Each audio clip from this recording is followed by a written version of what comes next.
გამარჯობათ, დღეს ჩვენ გადაცემის სტუმარი არის ნიცი რეხვიაშვილი, ადამიანი, რომელიც მუშაობდა Amazon-ში და ვფიქრობ, რომ ძალიან საინტერესო გადაცემა გამოგვივა, იმიტომ რომ ნიცი გაგვიზიარებს Amazon-ში მუშაობის დეტალებს, რაც ბევრს საინტერესებს, რა თქმა უნდა.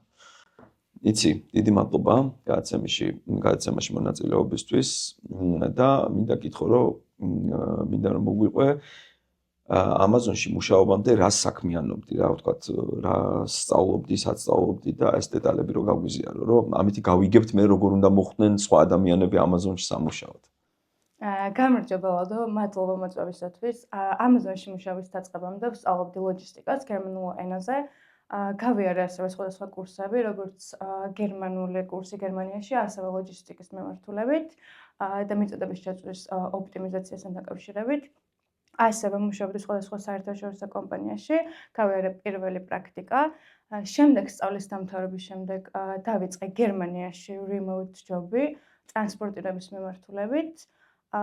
და აქ ჩემი მთავარი დავალება იყო ლოჯისტიკური ოპერაციების დაგეგმარება და ასევე სატრანსპორტო მარშრუტების შექმნა. საკმაოდ ისეთი რთული პოზიცია არის რა, ხო არ არის ადვილი. და თან გამიმართლა, რადგან სწავლის დამთავრების შემდეგ პირდაპირ დავიწყე და იყო remote job და ძალიან მაწყობდა საქართველოსთან მუშაობდი გერმანიაში. ეს გამოცდილება ძალიან დამახმარა შემდეგ Amazon-ში ინტერვიუს გავლის პროცესში. ვაუ. ძალიან მაგარია.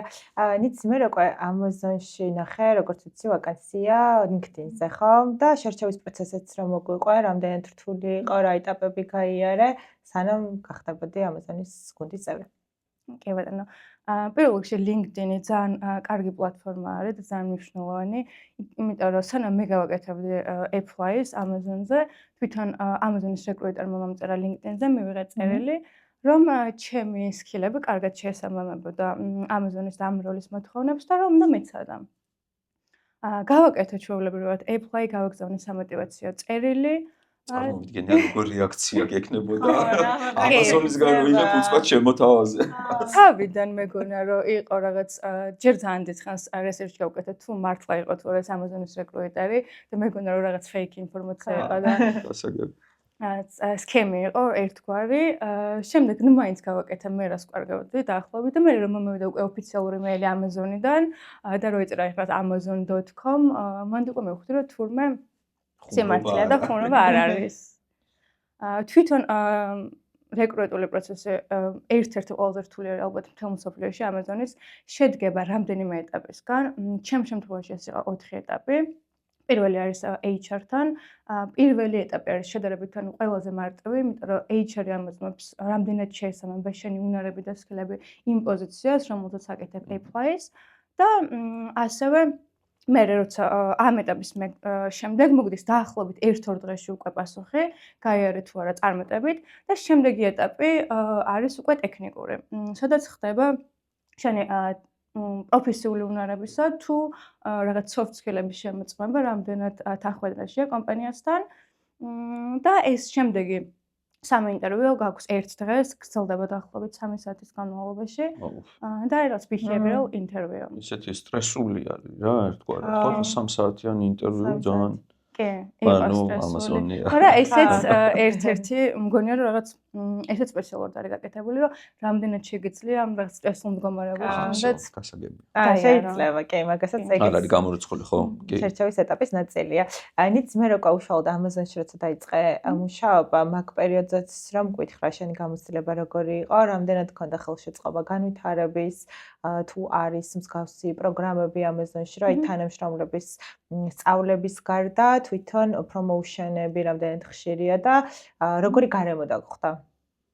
ძალიან კარგი გარემო დამხვდა, ძალიან მიყვარს Amazon-ის ეს გამოცდილება, ძალიან დიდი როლი ითამაშა ჩემს ცხოვრებაში. პირველ რიგში მინდა ხაზი გავუსვა, რომ Amazon-ი ძალიან ხელს გეწყობს თავიდან ყველანაირ სავიზო უზრუნველყოფას აკეთებს, ანუ მხარდაჭერას გიწევს, რომ ეს სავიზო საკითხები მოაგვარო, რაც იწელება საკმაოდ და მნიშვნელოვანია. ასევე onboarding-ი გრძელდება დაახლოებით 3 თვე, 12 კვირიდან 16 კვირამდე. სადაც იღებ ძალიან ბევრ ტრეინინგს.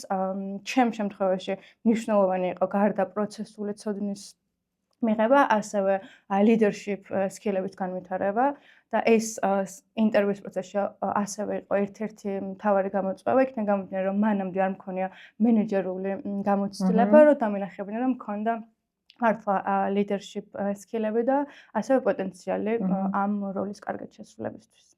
ნიც იცი რა მაინტერესებს საოპერაციო მიმართულება და ლოჯისტიკა იყო ხო ძირითადად რაშიც იყავი ჩართული მაგრამ ამის გარდა იყო მენეჯმენტიც იმიტომ რომ გუნდი ყავდა საკმაოდ დიდი ხო 80 ადამიანამდე იყო თითო თიმში აი ეგ გამოცდილებას რა გქონდა როგორც აი მენეჯერული გამოცდილების ნაწილი რა გამოწვევები ახდა ამას და რა ისწავლე? რა იყო ის მნიშვნელოვანი სწავლებები, რაც მიიღე ამ პერიოდში? პირველ რიგში ყველაზე მნიშვნელოვანი დავალება area manager-ის არის people management-ი. პირველ რიგში ვალდებული ხარ, რომ შენმა team-მა მიაღწიოს ყველა იმ KPI-ს, რაც მნიშვნელოვანია შენს დეპარტამენტში, ასევე მათი мотиваცია, ან რაიმე მხარდაჭერა თუ სჭირდებათ, ანუ პირველ რიგში ამომავალი წერტილი არის შენი გუნდი. ამასთან ერთად, რა თქმა უნდა, პროცესები შენ დეპარტამენტში, ამ პროცესების ოპტიმიზაცია თუ გაუმჯობესება სხვადასხვა მიმართულებით და project management-ი იყო ერთ-ერთი მთავარი მიმართულება ასევე. კიდევ დამატებით, რაც იყო შენს მოვალეობებში, ხო? საოპერაციო მიმართულების გარდა Amazon-ზე მაინტერესებს, აი e-commerce კომპანიის შიგნით, ხო, შიდა სამზარეულო ბევრად კარგად გაიცანი, ხო, რაც Amazon-ში მუშაობდი. აი რომ გითხრა, როგორ ხდება მაგალითად Amazon-ში საოპერაციო საკითხების დალაგება, რამდენად იყენებს AI-ს უკვე, ხო, ანალიტიკის ნაწილი როგორ არის და აი სამუშაო პროცესზეც რისი გაზიარება შეგიძლია, რა თქმა უნდა, რომ გაგვიზიარო.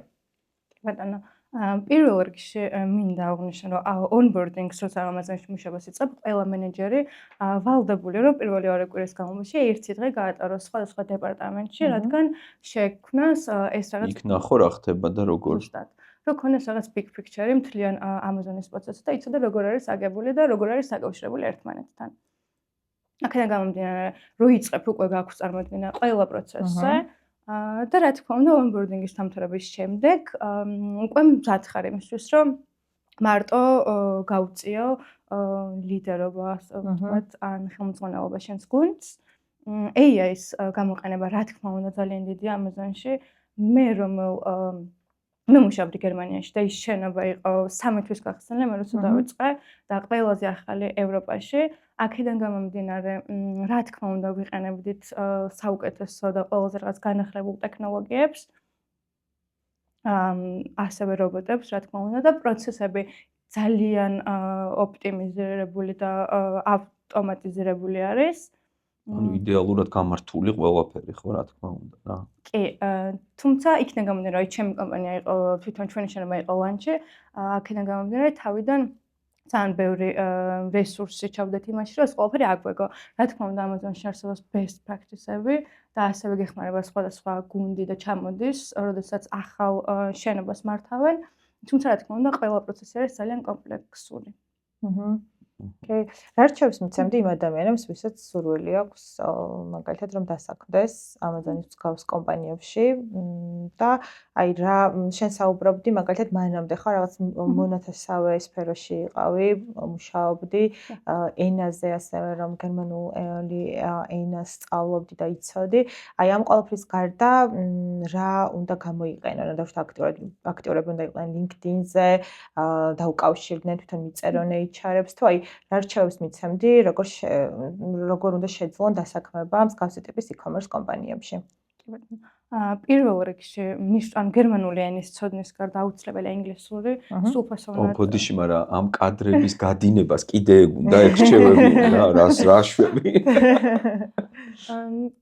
კი, მაგრამ შეიძლება რომ კარგი მხრივ შემომატრიალოთ, როგორც ჩემი შემთხვევაში, ვიყავი წელს 2 წელი, დავაგროვე გამოცდილება და დავბრუნდი საქართველოში. კი, ხო, მაგრამ ეგ კარგია, როცა ქართულ კომპანიაში მუშაობ, მაშინ ბრუნდები ქართულ კომპანიაში, მაგრამ იცი რა, ეგეც ძალიან კარგად მესმის, იმიტომ რომ დღეს სამწუხაროდ ქართული კომპანიები არ არიან იმ დონეზე, რომ კარგი პირობები შემოგთავაზონ. პირდაპირ რო ვთქვათ რა. ამიტომ სამწუხაროდ, თუმცა რა თქმა უნდა არ ეხება ეს ყველა ქართულ კომპანიას და მომავალში მოხარული ვიქნები თუ ჩემ წვლილს შევიტანო, ასე ვთქვათ და ვიმუშაობ ქართულ კომპანიაში.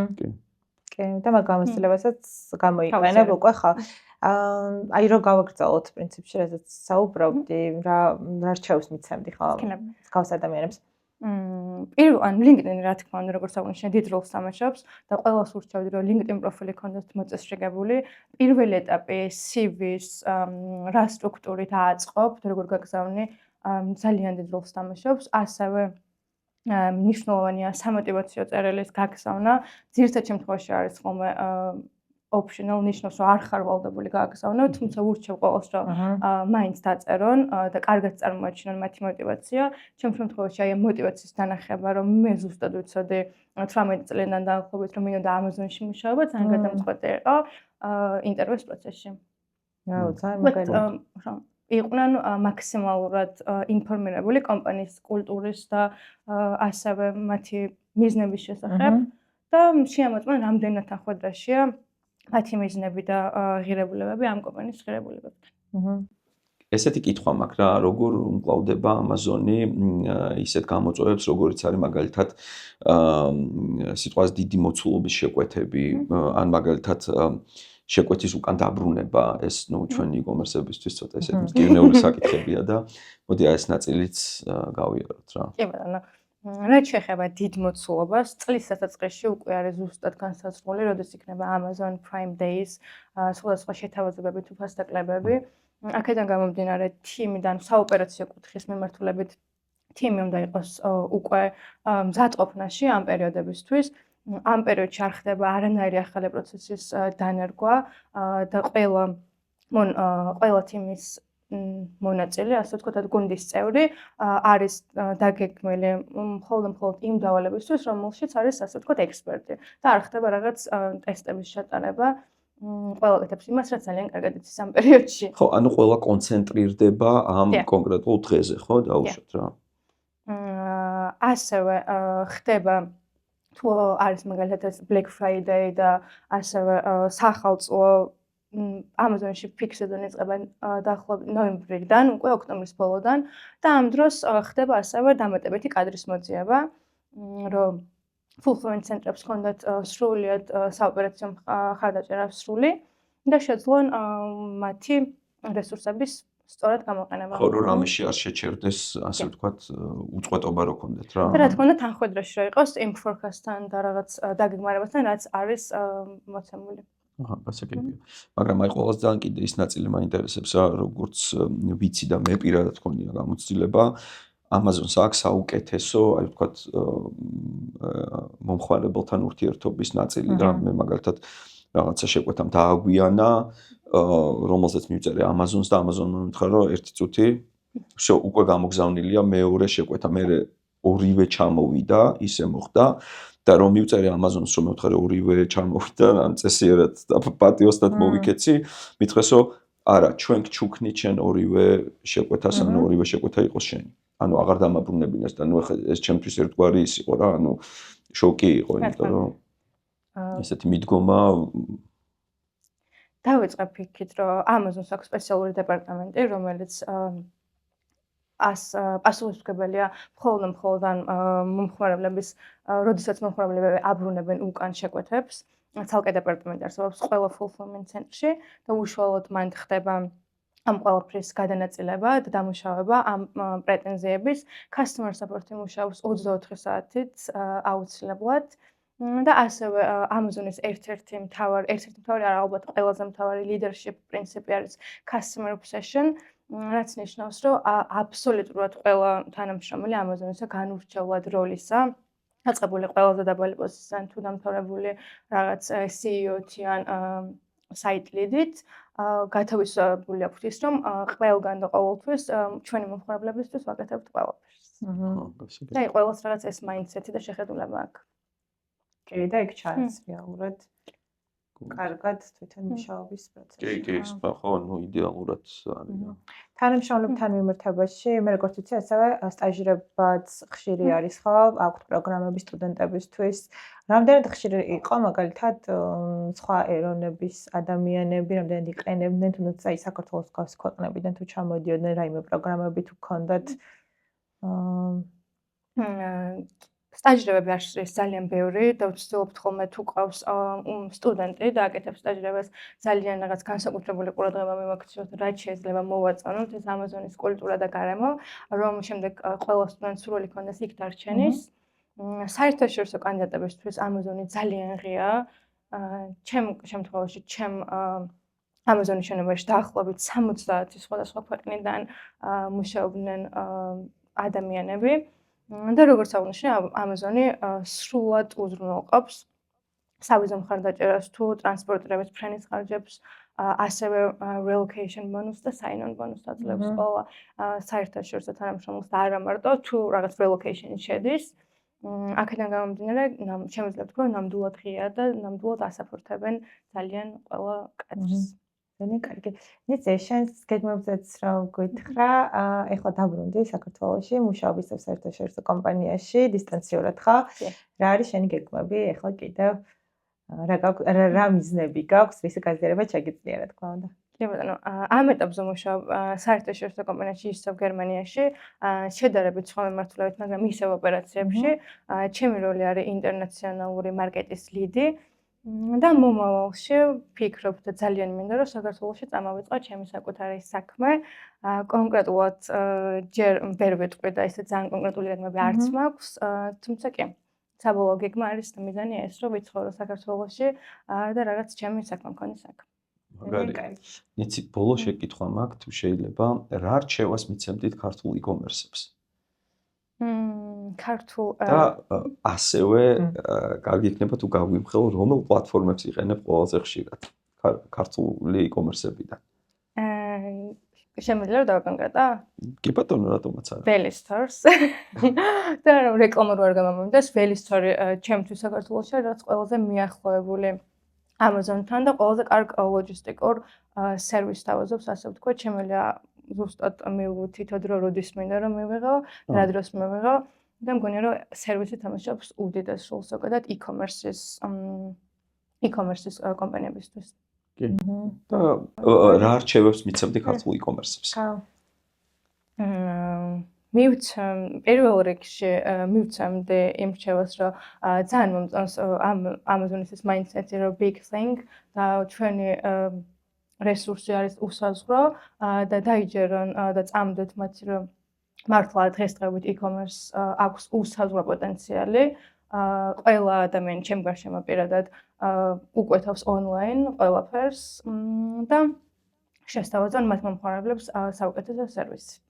როგორც ლოჯისტიკური, ასევე მომხმარებელთა ურთიერთობა თამაშობს ძალიან დიდ და გადამწყვეტ როლს. კი ბატონო. ნამდვილად. კარგი. ძალიან დიდი მადლობა.